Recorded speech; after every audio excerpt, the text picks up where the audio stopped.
Okay, so this is the Ninja Professional Excel Food Processor, right? It basically has like a one-touch intelligence, and it can go up to 1200 watts. It has auto IQ. There's a lot of different features, right? For example, it can chop, it can puree, it can dough, it can evenly process 12 cup of ingredients, make 3 lbs of dough in 30 seconds, and so on, right? It's like very strong, especially for professionals, right? So in our family we are Indian in origin, and our family we cook a lot. We cook almost every day. So having some kind of this machine like this is very helpful, especially when you are cooking every day. It really makes us life easier, right? And nowadays with all these tools, you can save a lot of time, and time is the most important thing. So let me unbox this, show you all the parts, and also show you how to use this. Yeah. Okay. This is actually very well packed. You can see I'm removing all the 3 parts, and there are like multiple stuff to protect it. So there is no chance of it getting damaged on the, before it reaches you. When you order something expensive and if it is broken, you're always a bit disappointed, right? So having nice packaging is really helpful. So yeah. Okay, so once you open it, right, you basically need to remove all the covering and everything, and need to place it like this back. Okay, you also have this quick start guide.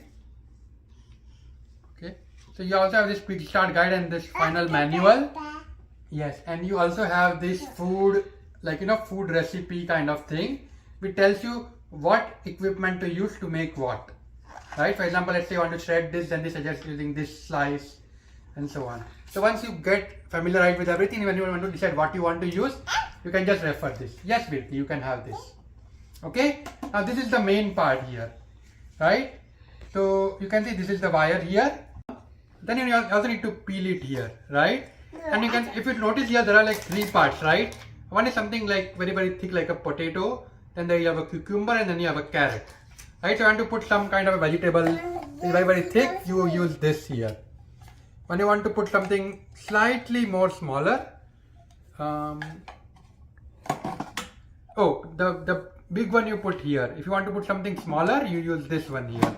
And if you want something even more smaller, you use this one here.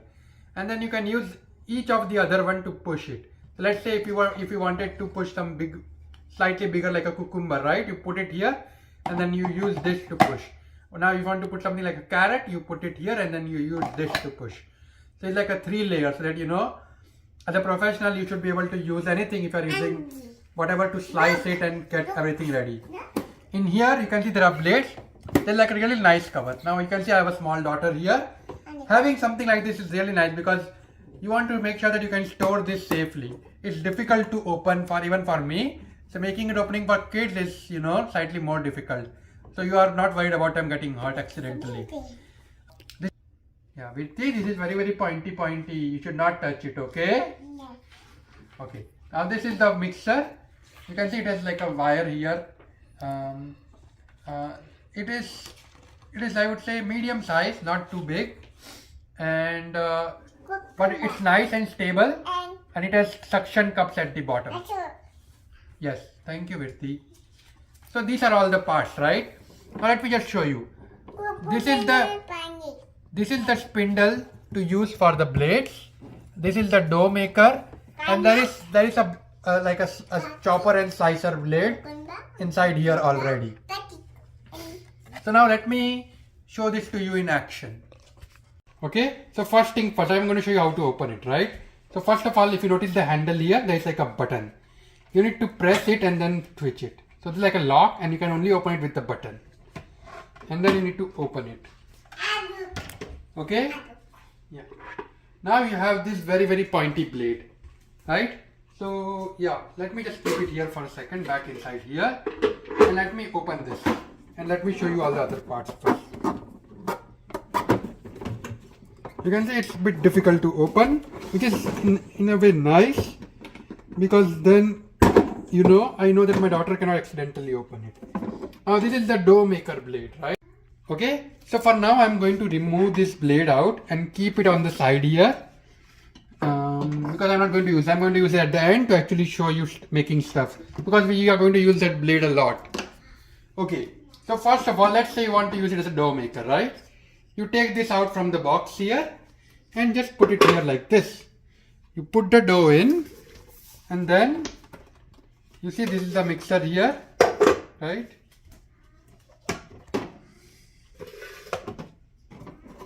Let me close this and move this on the side so you can see easily. Okay, perfect, right? And you want to first place this here. Notice the way I placed it. Okay, you just lock it in here like this. And next you want to put your dough inside. Right now you can choose to put it whatever way you want, and then what you want to do is you want to place this. Once again you need to remember, right?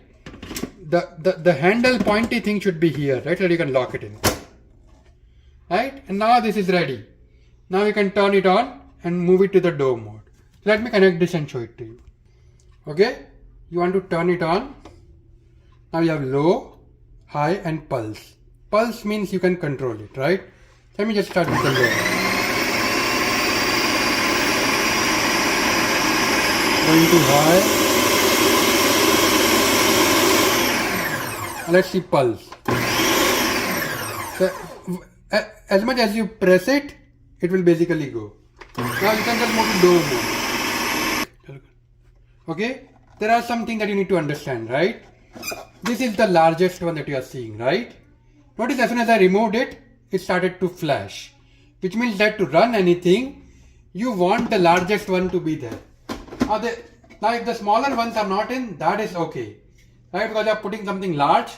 So this is like a protection, right? Protection to make sure stuff does not blow over.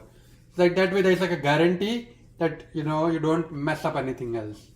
So this is like a requirement. That's what this sticker says. Also they have like rules like don't put it below this max line and so on when you are using the large chute. So that's what they mean. When they talk about large chute, they are talking about this one. So you need this for it to work. Now you can go to low, high mode. So you can choose to run it at your own speed. You can use a pulse mode once again to run stuff. Or you can go with chop, dough, puree or disc. See, these are different modes that you can use if you want to do a particular task. So you have complete control how much you want to do stuff. Okay, so that's what all of this thing says. This is to make sure that you need to have the lid on. Otherwise it will start to flash. If it's flashing, which means you have not placed this correctly, so it won't turn on. Like a protection mechanism that they have built in. Right? And this one is just about making sure that when you are using largest chute, that is this one, you don't go over this max line here. You need to make sure that stuff at the most reaches here. And you can then close it to push it. So this is the limit. Okay, so this one is the dough, right? Now to open it, open the lid here. Notice it start to flash. This means that you don't accidentally turn it on when it's open. Right? So it's like a protection mechanism. Next I'm going to remove this and then put this back inside. Restore it back inside. Yep, little bit difficult to open. Okay. Next we are going to use the slicing ones and shredding ones. Right? To use this you need to use this spindle here. You need to put this inside here. Now let me show. This one is pointy. You need to make sure that you remove this thing. Right? So this one is interesting because it's reversible. Right? Here it says coarse shredder and this side it says fine shredder. Right? So let's say you want fine shredding. Then you want the fine shredder to be on the top.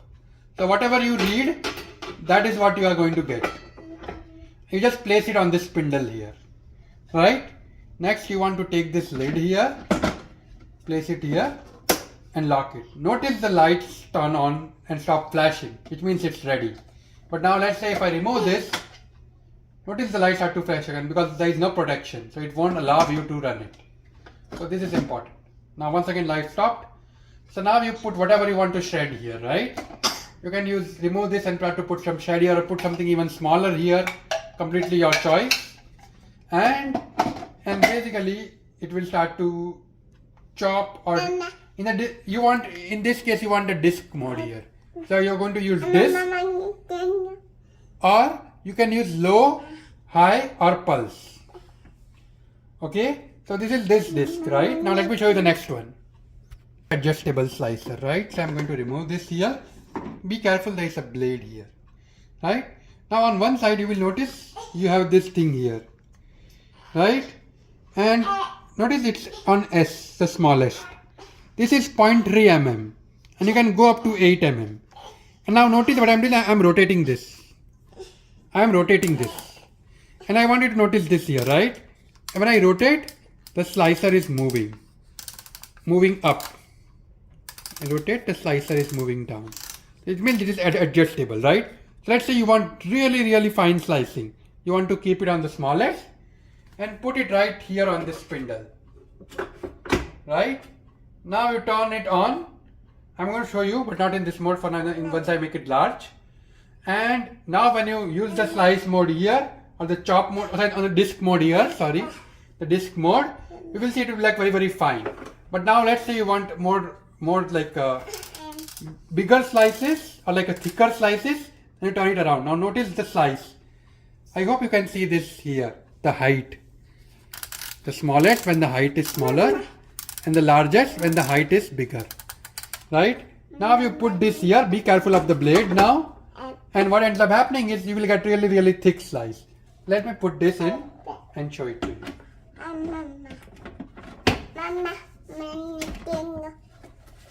It was not placed correctly, so when I moved it around, it went in properly. So it won't let you make a mistake. Okay? Now we can go with the disc mode.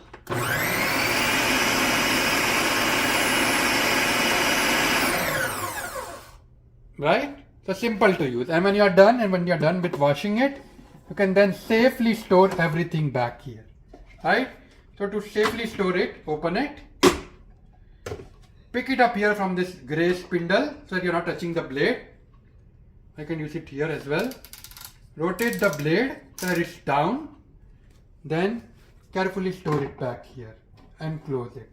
That's why it's safe to store. Right? And next I'm going to do the final one here. I'm going to place it here. Oh, I need to remove the spindle, sorry. So the spindle is only for these things, right? So you can put the spindle back in here. And then safely store it. I really like the square shape because most of the storage cases that we have or a place where we store is square. You do not want a circular box because it's waste of space. So having this means that you can put stuff on top of it as well. So anyways, I have put this blade in here. I'm going to show you this with actual vegetables, right? But for now, let me show you without it initially. I have put the chopping blade in and in the low mode. High mode. Pulse mode. And then you can have a chop versus puree.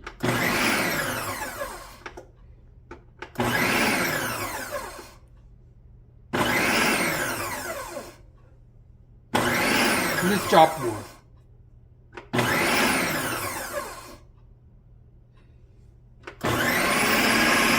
This is dough mode.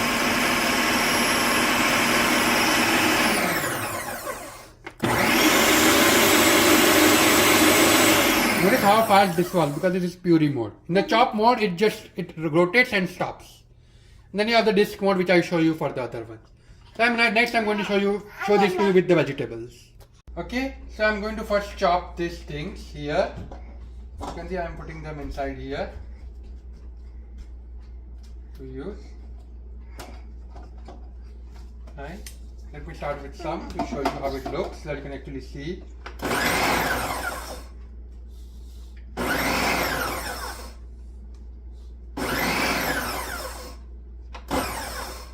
Okay, so notice how it has chopped it into fine pieces. Right? And what you can do is you can continue to put more stuff here. With the right.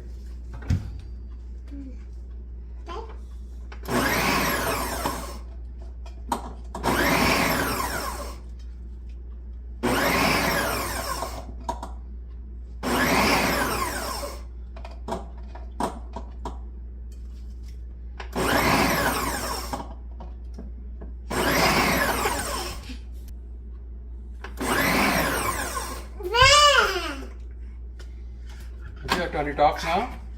Now here's what I want you to see, right? Just finely chopped it. And you can control how much small pieces you want by deciding how much. I did chop multiple times, but you don't need to do that. You can really have your own consistency the way you like. Okay? Now, next thing is you want to, let's say, convert it into a puree, right? So I'm going to do the same thing, but this time I'm going to go into a puree mode.